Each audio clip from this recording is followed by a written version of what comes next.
Fala aí galera, vamos para nossa aulinha agora. Nossa aulinha hoje vamos falar sobre o sistema pulmonar. A gente já tinha começado a falar um pouco sobre o sistema pulmonar e agora vamos adiantar esse assunto sobre sistema pulmonar. Tudo bem? Então, vamos agora para os slides para a gente entender mais ou menos como isso funciona, beleza? Então vamos lá, sistema pulmonar, certo? Que é o assunto que nós vamos ver hoje. E aí, nós vamos entender mais ou menos como é que funciona o nosso sistema pulmonar. Tudo bem? Então vamos lá. Então, primeiramente, o que a gente precisa saber? Isso aí nós temos o pulmão. O pulmão, se você observar, ele vai ter um lado, ele vai ter 3 lóbulos e o outro lado só vai ter 2 lóbulos. E ao lado, e bem no meio aí vai ter o coração. Certo? Então os pulmões aí no caso vai ser mais ou menos desse jeito, beleza? E aí galera, vamos ver aqui só para relembrar isso aqui que a gente já viu, certo? Então o sistema pulmonar ele vai ser formado basicamente por isso aí, ó. Que nós vamos ter aqui a cavidade nasal, o ar vai descer por aqui, vamos ter as narinas, que é aqui no caso, vamos ter a epiglote, lembra lá do engasgo? Vamos ter a epiglote que vai tampar, vamos ter a glote, que é o buraco que vai ser tampado, beleza? E aqui nós vamos ter a laringe, certo? Aqui nós vamos ter a traqueia, vamos ter as cavidades pleurais, certo? Vamos ter o pulmão e vamos ter o diafragma. Aí você vai lembrar, professor, o diafragma é aquele músculo que vai ajudar a respiração? Muito bem, é isso mesmo, justamente isso. Então, o diafragma ele é fundamental para fazer a respiração celular, ok? Então, seguindo adiante, isso aí foi só para a gente relembrar.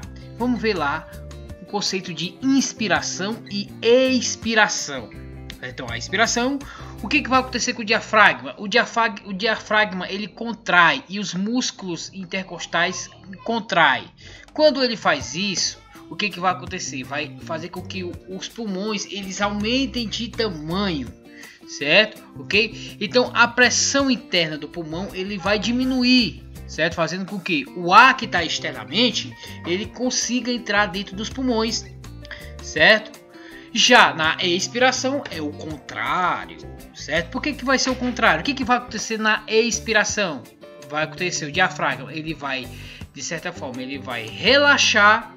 E aí o que vai acontecer? O bocal dos pulmões ele vai diminuir. E aí o que acontece com os pulmões? Eles contraem. E aí começa então a pressão interna ela vai aumentar, fazendo com que o ar ele saia.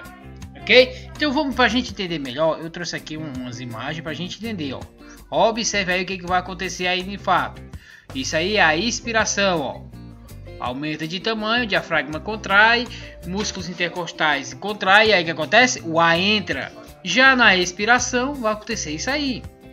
Certo? O ar vai diminuir, vai se relaxar. No caso, não vai contrair mais. E o que vai acontecer? A pressão interna vai diminuir.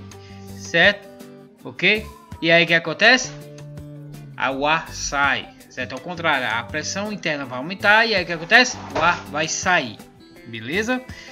Galera, outro assunto importante que nós falamos é sobre a difusão, certo? Difusão nós vamos ter aí, nesse caso aí, como acontece a difusão. A difusão é o que? É uma passagem de uma substância para um outro ambiente, mas de maneira gradual, certo? Devagarzinho.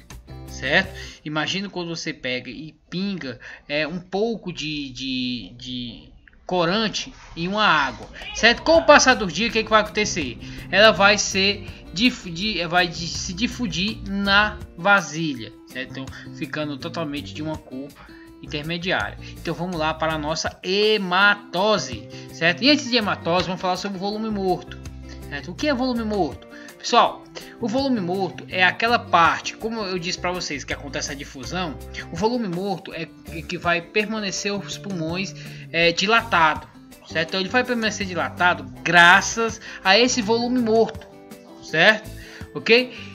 Como eu disse para vocês, difusão, certo? Aí vamos ver agora como mais ou menos acontece essa difusão, beleza? Vamos ver aí como é que acontece. Opa, voltando aqui para a gente ver como é que acontece a difusão. Então, ó, no caso aí a hematose, certo? A hematose, o que vai acontecer na hematose, ó? Nós temos entrando no pulmão, adentrando dentro do pulmão, e aí, ó, nós temos nos alvéolos pulmonares. E aí, o que vai acontecer, ó? Aí, ó, essas partes brancas são o oxigênio entrando dentro das hemácias, certo? Ele passa pelas artérias e aí, ó, o que vai acontecer? Ele vai colocar o oxigênio, certo? Isso que nós chamamos de processo de difusão, certo? A passagem repentinamente pelo esse local. Tudo bem? Então, vamos agora para o nosso exercício, certo? No exercício nós vamos ter o seguinte. O sistema respiratório possui como função principal permitir a entrada de oxigênio no nosso corpo. É a saída de gás carbônico. A respeito desse sistema, aí nós temos aí 1, 2, 3. Aí ele quer saber aí qual é cada uma dessas partes, ok? 2. Sabemos que o ato de respirar é composto pelo movimento de inspiração e expiração, que coordenam a entrada e saída das vias respiratórias. Marca alternativa que indica corretamente o que acontece com os músculos intercostais com o diafragma. E aí você vai responder. Questão 3.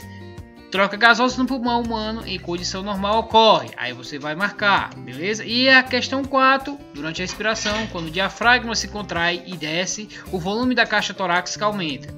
Por conseguinte, a pressão intrapulmonar. E aí que você vai responder. E aí, galera, qualquer dúvida, vocês vão responder lá no caso, lá no procure no livro, certo? Ok? Qualquer coisa, pode mandar um recado, certo? Galera, e utilize o caderno para fazer essa atividade, beleza? E é isso, pessoal, certo? Então, galera, gostaria de agradecer a vocês pelo acompanhar a nossa aula, certo? Ok? Não percam, certo? Ok? E é isso.